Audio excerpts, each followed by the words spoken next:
The most striking truth about the dominant submission curve is that the training doesn't feel like an attack. It feels like a rhythm. We generally assume that submission is forced through some big, single moment of surrender. But in these high-pressure dynamics, it's often your own nervous system that gets tuned to a controller's whims through a whole series of tiny microshocks and reliefs. So why does the person who scares you so often feel like the only one who can make you feel safe? Well, that's the core paradox of the dominance curve, isn't it? It's that exact moment when your own adaptability, your own survival instincts get turned into the very mechanism of your own subjugation. Okay, let's dive into this. It's an unsettling dynamic for sure, but an absolutely crucial one to understand. Now, before we go any further, I want to be really clear about what this explainer is and what it is not. We're looking at a framework here, one that describes observable patterns and reported experiences. This is not a diagnosis of anyone's character or their intent. It's not a clinical tool. Think of it more as an exploration of how the brain, in its brilliant attempt to keep us safe, can get nudged into misinterpreting physiological conditioning as some kind of deep, soul-level loyalty. To do that, we're going to break this down into 4 parts. First, we'll get into the science of what's known as the submission loop.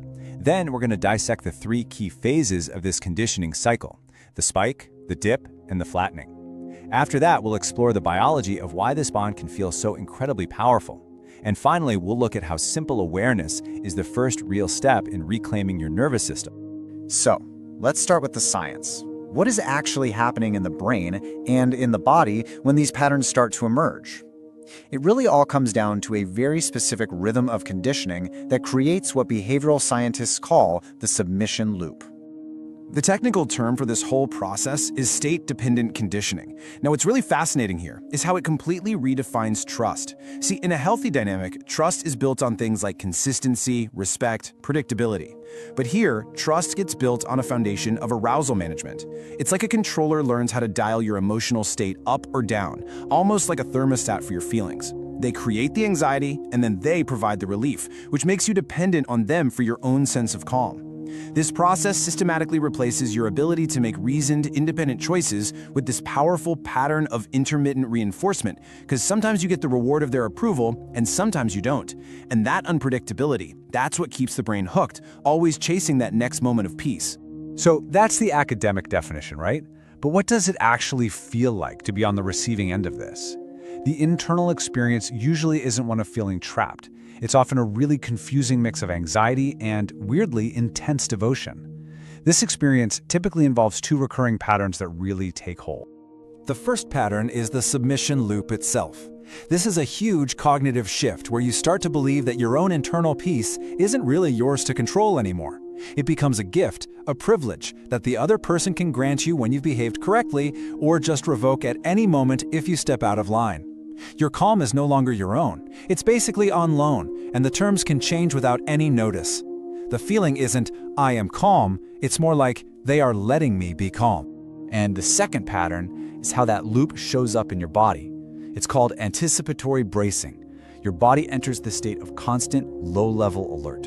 You're always scanning for the next mood shift, that subtle change in their tone of voice, the way they walk into a room. Your nervous system is trying to get ahead of the next emotional startle to avoid that painful jolt of adrenaline. And here's the crucial part. Your body learns to pre-submit. It tenses up, it lowers its gaze, it agrees really quickly, all before your conscious mind even has time to process what's happening. It is an exhausting way to live, basically running an internal threat assessment program 24/7. Now, in dynamics that last a long time, this can evolve into a state some researchers call biological enmeshment. This is an advanced stage where an individual might report losing the ability to self-soothe or feel calm unless the controller explicitly allows it through a kind word or some gesture. And this just brilliantly illustrates the paradox we started with. The person who is the source of all your stress becomes the only one who can provide the relief. They become the cure for the anxiety they themselves create, which can lead to this powerful feeling of addiction to their approval. So how is this state of enmeshment achieved? Well, it's not random. It's not an accident. There's a specific rhythmic mechanism at play, a 3-part cycle that effectively trains the nervous system over time. So let's look at the anatomy of that control. Before we break down the cycle, let's just understand the goal here. The whole process is designed to shift a person from a state of active autonomy, where you consciously choose your own path, your opinions, your actions, to a state of passive synchronization, And this is where your body, your mood, your responses, they all begin to unconsciously follow the controller's lead. Your internal state becomes a mirror of theirs, not by choice, but by reflex. The mechanism for this is a 3-beat rhythm. Let's walk through it. First, you have the spike. The controller manufactures some kind of high arousal event. A sudden flash of anger, a sharp criticism, an unexpected cold shoulder, anything to startle you. This jolt of adrenaline and cortisol does something very specific. It shuts down your prefrontal cortex, the analytical thinking part of your brain, and sends all the energy to your primitive survival centers. People in this state often say that thinking just feels impossible. All you can feel is the panic. Then comes the dip. Immediately after the spike, once you've complied or apologized, the controller rewards you. They offer a sudden surge of relief, of warmth, of soothing. They might become incredibly kind, forgiving, complimentary. In that moment, they become your savior from the very storm they created. And this flood of relief is incredibly powerful, almost euphoric. And here's where the trap closes. Step 3, the flattening. Your brain is biologically wired to avoid pain and seek pleasure. It learns very quickly that those adrenaline spikes are deeply unpleasant and that the relief of the dip feels wonderful. So the fastest way to avoid the spike and get to the dip is to just pre-obey. You stop questioning, you stop disagreeing, you stop doing anything that might trigger another spike. You flatten your own curve. And the result is this, a neuroassociative cage. Your brain, through this repeated cycle, has been conditioned to create a powerful new association. Autonomy, having your own thoughts, your own opinions, it gets neurologically linked with the danger and pain of a spike. And compliance, just going along to get along, becomes linked with that wonderful, relieving feeling of biological safety. It's a cage, but the bars aren't made of steel. They're made of your own neurochemistry. So why is this pattern so potent? Why does it work so effectively on a biological level? Why does it often create a bond that feels even stronger than one based on simple kindness? Let's get into the motivations and vulnerabilities that make this dynamic stick. This table really lays out the two sides of the equation perfectly. On one side, the controller's motivation is often about achieving total behavioral predictability. If they can train your nervous system to react in a predictable way, they gain absolute leverage. They don't need logic or rational arguments to get what they want anymore. Your body simply obeys before your mind can even object. And on the other side is the target's core vulnerability, the deep, fundamental, and very human need for attachment. We are social creatures. We are wired to connect. And this conditioning process hijacks that very wiring for the purpose of control. This leads us to a key psychological concept, traumatic bonding. And this isn't just a feeling, it's a biological process. Research shows that our brains are actually wired to bond more deeply and intensely to a source of fear that also provides intermittent relief from that fear. The inconsistency is the key. A relationship that is all fear, that creates distance. A relationship that is all comfort, well, that creates a stable but maybe less intense bond. But that cycle of fear followed by comfort, that creates a powerful, addictive chemical cocktail in the brain that can often be mistaken for passionate love or unbreakable loyalty. Over time, being in this cycle can fundamentally rewire what a person looks for in their connections with others.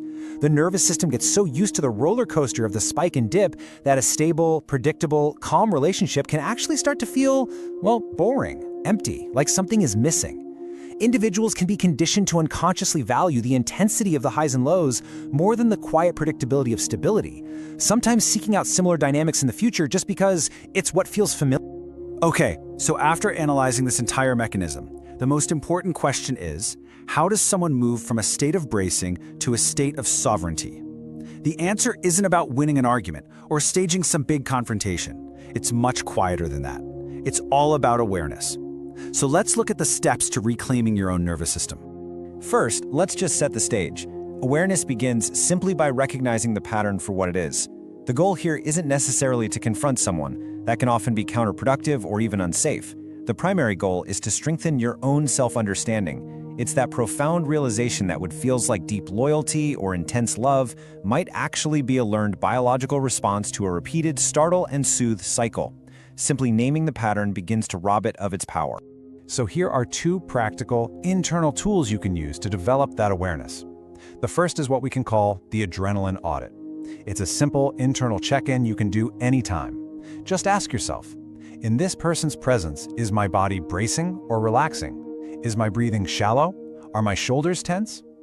The goal is to honestly distinguish the physical sensation of respect, which usually feels calm and expansive, from the physical sensation of fear, which feels tense and constricted. The second tool is interrupted response awareness. See, the conditioning relies on an immediate, automatic reaction.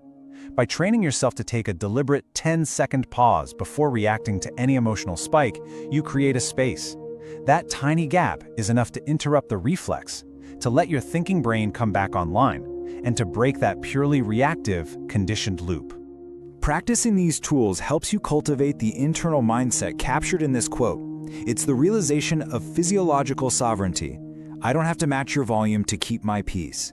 You don't have to get loud because they're loud. You don't have to get frantic because they're frantic. Your internal state is your own territory, and you don't have to grant anyone else a passport. And this is the ultimate takeaway for breaking the pattern. The neurochemical cycle of startle, distress, compliance, and relief is interrupted the very moment you realize you don't have to sync with someone else's storm. You can observe the storm, you can acknowledge it, but you don't have to let it into your own nervous system. Awareness is the tool that ensures no one else's rhythm becomes a cage for your own autonomy. And so we end with this. The most dangerous chains are often the invisible ones forged from our own biology in the name of attachment. But your body is a private territory. Your nervous system is not a musical instrument for someone else to play. Hold your own frequency.